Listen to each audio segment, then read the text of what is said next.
প্রশ্ন করো না, নারী তুমি কি পড়েছিলে? আমিও তোমার সাথে একমত, এভাবে তোমাকে প্রশ্ন করাটা একদম উচিত হয়নি। তোমাকে প্রশ্ন করার আগে তোমার বিচিতে টাস করে একটা টুক্কা মারা উচিত ছিল। কি বলছিস তুই? আমার ভুল হচ্ছে। হ্যাঁ হ্যাঁ, ওটাই আমার ভুল হয়ে গেছে। আসলে আমি বুঝতেই পারিনি যেটা বিসি ছাড়া। হোয়াটসঅ্যাপ বন্ধুরা, চলে আসলাম আপনাদের মাঝে। আমি সোহাগ, হালকা পাতলা বডি, মাথায় অল্প চুল এবং মুখ ভরা দাড়ি, বাংলার পোলা মালাই প্রবাসী রাজবাড়িতে বাড়ি।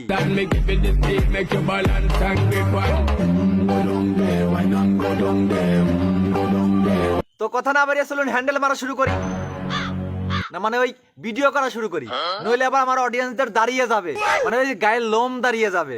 পুরুষদের চোখের হেফাজত করা ফরজ। ওয়েট,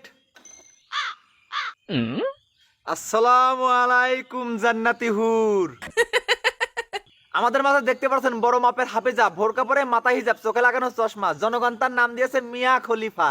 বলেন কি? ইনি আসছে রাস্তায় আন্দোলন করতে এবং পুরুষদের চোখের হেফাজত করাতে। কও কি?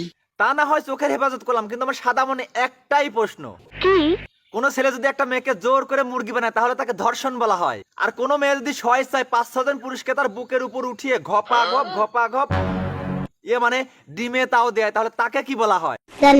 তা জানবেন কি করে? সারা জীবন তো পরের ডিমেই তাও দিয়ে গেলেন। যাই হোক, এই মেয়েটা আসছে ধর্ষণের আন্দোলন করতে এবং পুরুষদের চোখে হেফাজত করাতে। এটা হাস্যকর। কিন্তু মেয়েটা বোধহয় জানে না 64 জেলার ছোট বড় সকল প্রকার পুরুষ আন্দোলন করছে এবং ধর্ষকের বিচার চাইছে। আর এই মেয়েটা এটাও ভুলে গেছে তার বাবা একজন পুরুষ, আর সব পুরুষই ধর্ষক হয় না। ছেলেদের পর্দা করা ফরজ। হুমন্দি কয় কি রে?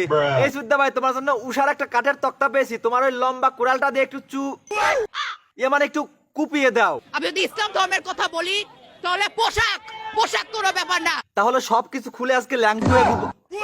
না, আমি কেন খুলবো? আমি তো পুরুষ, পুরুষদের তো চোখের হেফাজত করা ফরজ, আর ল্যাংটু হয়ে ঘুরবে তো মেয়েরা। ঠিক বলেছো। এই হাদিসটা আমার মনে হয় অনেক পুরুষের এটা শেখা উচিত। পোশাক কোনো ব্যাপার না। তাহলে মামনি, আজকে থেকে একটা কাজ করো, তুমি এবং তোমার পরিবার পেন্টি পরে এবং পরে ল্যাংটু সেজে ঘুরে বেড়াও, আর আমরা পুরুষরা চোখের হেফাজত করি। বাজারে স্বর্ণের দাম অনেক বেশি, এই কারণে স্বর্ণের দোকান ডাবল শাটারিং এবং অনেকগুলো তালা ঝুলিয়ে সেফটি করা হয়। পুরুষরা তো স্বর্ণ আর মেয়েরা হচ্ছে পচা জিনিস, ল্যাংটু জাতি, তাই পোশাকের কোনো ব্যাপার না। তোমাদের চুরি পরা উচিত, তোমাদের ঘুমটা দেওয়া উচিত। হ্যাঁ, আমাদের চুরি পরা উচিত। এই চুদ্দা ভাই, আরে কাজের সময় তোমার হ্যান্ডেল মারতেই হবে। 1 ডজন চুরি এনে আমার হাতে পরিয়ে দাও, আর এই দিদিমণির জন্য একটা প্লাস্টিকের নুন তার মুতার জায়গায় লাগিয়ে দাও, যাতে প্রস্রাব করতে গেলে অনেক দূরে গিয়ে পড়ে।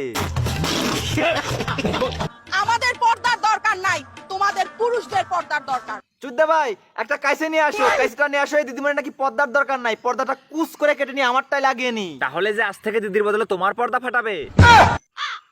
তাহলে থাক, দরকার না, একটা বিড়ি খাই।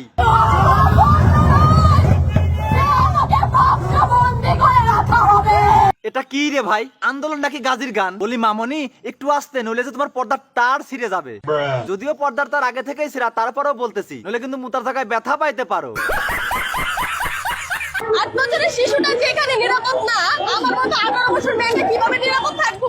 দেখ দি বিড়ালের গায়ে কি, এ নাকি 18 বছরের মেয়ে। বলি চাচি, তোমার তো বাল পাইকে সোন পাপড়ি হয়ে গেছে। মেশিনে গান্ডারি ভাঙাইতে সাইলেন্সার কালা হয়ে গেছে, আর তার বয়স নাকি 18। এটা আমাদের মানতে হবে।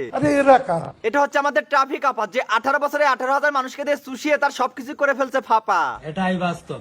I love you. খালামনির আইডি ফিউজ, ভিডিওতে ভিউ নেই, যা দেখার মানুষ সবকিছুই দেখে ফেলেছে, এই কারণেই মিডিয়ার সামনে আসা। একপাশে একটা ইন্ডিকেটর বের করে রাখবার, বড় বড় লিকসার দিবার, ছেলেদেরকে দোষারোপ করবে। পুরুষরা ভালো না, পুরুষরা আমাকে ধরে পোদ মারে। বিশ্বাস করেন, এরা একটা প্রতিবাদ করতে আসে না। যদি প্রতিবাদ করতে আসতো তাহলে সকল পুরুষকে দোষারোপ করতো না। এরা আসছে নিজেদেরকে ভাইরাল করতে। 100%।